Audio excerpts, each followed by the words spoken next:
American രാഷ്ട്രീയത്തിലും സാമ്പത്തിക മേഖലയിലും വീണ്ടും വിവാദങ്ങൾക്ക് വഴിവെച്ച് ഒരു നിർണായക തീരുമാനവുമായി എത്തിയിരിക്കുകയാണ് ഡൊണാൾഡ് ട്രംപ് നേതൃത്വം നൽകുന്ന ഭരണകൂടം.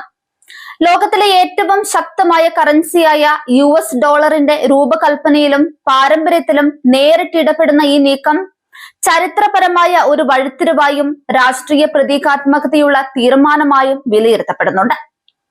1861 മുതൽ തുടർന്നു വരുന്ന US കറൻസി ഒപ്പിടൽ രീതി മാറ്റി അധികാരത്തിലുള്ള പ്രസിഡന്റിന്റെ സാന്നിധ്യം തന്നെ നോട്ടുകളിൽ പ്രതിഫലിപ്പിക്കാനുള്ള ശ്രമമാണിത്. സാമ്പത്തിക ശക്തിയുടെ അടയാളം എന്ന നിലയിൽ കാണുന്ന ഡോളറിനെ രാഷ്ട്രീയ വ്യക്തിത്വത്തിന്റെ ചിഹ്നമായി മാറ്റുന്നുവെന്ന വിമർശനവും ശക്തമാകുന്നുണ്ട്. ഇത് വെറും കറൻസി ഡിസൈൻ മാറ്റമല്ല, അമേരിക്കൻ ഭരണകൂടത്തിന്റെ സാമ്പത്തിക നയങ്ങളിലും അധികാര ചിഹ്നങ്ങളിലും സംഭവിക്കുന്ന വലിയ മാറ്റത്തിന്റെ സൂചനയായാണ് പലരും കാണുന്നത്. അതോടൊപ്പം അമേരിക്കൻ സ്വാതന്ത്ര്യത്തിന്റെ 250-ാം വാർഷികത്തോടനുബന്ധിച്ച് ദേശീയതയും രാഷ്ട്രീയ പ്രതിച്ഛായയും ഉയർത്തിക്കാട്ടാനുള്ള നീക്കമെന്ന വിലയിരുത്തലുകളും ഉയരുന്നുണ്ട്. ഇത്തരത്തിൽ അനുകൂലവും പ്രതികൂലവുമായ പ്രതികരണങ്ങൾ ഉയരുന്ന സാഹചര്യത്തിൽ US കറൻസിയിൽ പ്രസിഡന്റിന്റെ ഒപ്പ് ഉൾപ്പെടുത്താനുള്ള തീരുമാനം എത്രത്തോളം ചരിത്രപരമാണെന്നും അതിന്റെ രാഷ്ട്രീയ സാമ്പത്തിക പ്രതിഫലനങ്ങൾ എന്തൊക്കെയാണെന്നും പരിശോധിക്കാം. അമേരിക്കൻ ഡോളറിന്റെ ചരിത്രത്തിൽ വിപ്ലവകരമായ മാറ്റത്തിനാണ് ട്രംപ് ഭരണകൂടം ഒരുങ്ങുന്നത്. US കറൻസി നോട്ടുകളിൽ ഇനി മുതൽ പ്രസിഡന്റ് ഡൊണാൾഡ് ട്രംപിന്റെ ഒപ്പ് പതിപ്പിക്കാനാണ് ട്രഷറി വകുപ്പ് തീരുമാനിച്ചിരിക്കുന്നത്. അമേരിക്കൻ ചരിത്രത്തിൽ ആദ്യമായാണ് പദവിയിലിരിക്കുന്ന ഒരു പ്രസിഡന്റിന്റെ ഒപ്പ് കറൻസിയിൽ വരുന്നത്.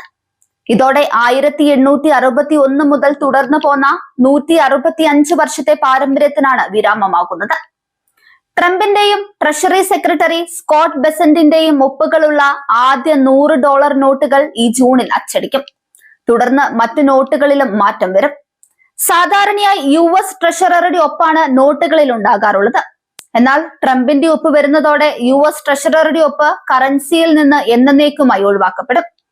അമേരിക്കൻ സ്വാതന്ത്ര്യത്തിന്റെ 250-ാം വാർഷികത്തോടനുബന്ധിച്ചാണ് ഈ പരിഷ്കാരം നടപ്പിലാകുന്നത്. ട്രംപിന്റെ ചിത്രം പതിപ്പിച്ച സ്വർണ്ണ നാണയങ്ങൾക്കും കഴിഞ്ഞയാഴ്ച അനുമതി ലഭിച്ചിരുന്നു. അമേരിക്കൻ സമ്പദ് വ്യവസ്ഥയുടെ കരുത്തും സ്ഥിരതയും അടയാളപ്പെടുത്തുന്നതാണ് ഈ നീക്കമെന്ന് ട്രഷറി സെക്രട്ടറി സ്കോട്ട് ബെസന്റ് പറയുന്നുണ്ട്. നിലവിൽ ജോ ബൈഡൻ സർക്കാരിന്റെ കാലത്തെ ഉദ്യോഗസ്ഥരുടെ ഒപ്പുള്ള നോട്ടുകളാണ് വിനിമയത്തിലുള്ളത്. അമേരിക്കൻ നിയമപ്രകാരം ജീവിച്ചിരിക്കുന്ന വ്യക്തികളുടെ ചിത്രങ്ങൾ കറൻസി നോട്ടുകളിൽ പതിപ്പിക്കാൻ പാടില്ല. എന്നാൽ ഒപ്പിന്റെ കാര്യത്തിൽ ട്രഷറി വകുപ്പിന് പ്രത്യേക അധികാരമുണ്ടെന്നാണ് അധികൃതർ വ്യക്തമാക്കുന്നത്. നേരത്തെ ട്രംപിന്റെ ചിത്രം പതിപ്പിച്ച സ്വർണ്ണ നാണയങ്ങൾക്കും കമ്മീഷണർ ഓഫ് ഫൈൻ ആർട്സ് അനുമതി നൽകിയിരുന്നു. ട്രംപിന്റെ 2ാം ഭരണകാലത്തെ സാമ്പത്തിക നേട്ടങ്ങളുടെ അടയാളമായിട്ടാണ് ഈ നീക്കത്തെ ട്രഷറി സെക്രട്ടറി വിശേഷിപ്പിച്ചത്. എന്നാൽ സ്വന്തം പേര് എല്ലാ സർക്കാർ സ്ഥാപനങ്ങളിലും മുദ്ര പതിപ്പിക്കാനുള്ള ട്രംപിന്റെ ശ്രമത്തിന്റെ ഭാഗമാണിതെന്ന് വിമർശകർ ആരോപിക്കുന്നു. നേരത്തെ കോവിഡ് കാലത്തെ ദുരിതാശ്വാസ ചെക്കുകളിലും ട്രംപ് തന്റെ പേര് പതിപ്പിച്ചത് വിവാദമായിരുന്നു.